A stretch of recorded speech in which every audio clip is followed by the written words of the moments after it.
Me the brilliant स्कूलची विद्यार्थिनी आहे. तर आज आपण मराठी महिने व त्यांच्यामध्ये येणारे सण पाहूया. मराठी वर्षात 12 महिने असतात. ते चैत्र, वैशाख, ज्येष्ठ, आषाढ, श्रावण, भाद्रपद, अश्विन, कार्तिक, मार्गशीर्ष, पौष, माघ, फाल्गुन. चैत्र हा मराठी नवीन वर्षातील सगळ्यात पहिला महिना आहे.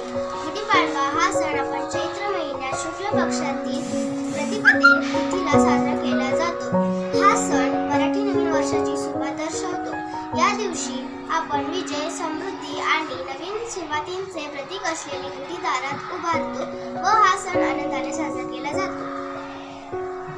मराठी महिन्यांमधला दुसरा महिना म्हणजे वैशाख. वैशाख या महिन्यात आपण अक्षय तृतीया हा सण साजरा करतो. अक्षय तृतीया हा तृतीया या तिथीला साजरा केला जातो. ज्येष्ठ हा मराठी महिन्यातला तिसरा महिना आहे. ज्येष्ठ महिन्यातील पौर्णिमेला वटपौर्णिमा हा सण साजरा केला जातो. आषाढ हा मराठी महिन्याचा चौथा महिना आहे. आषाढच्या पौर्णिमेला आपण गुरुपौर्णिमा हा सण साजरा केला जातो.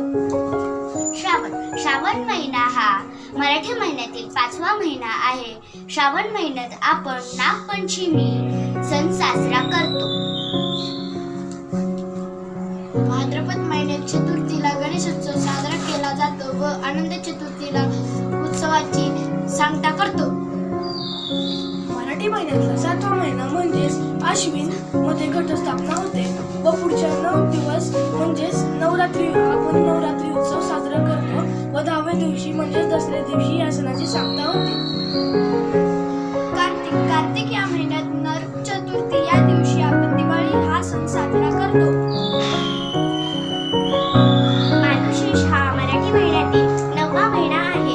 या महिन्यात आपण दत्त जयंती हा सण साजरा करतो. पौष हा मराठी महिन्यातला 10वा महिना आहे. यात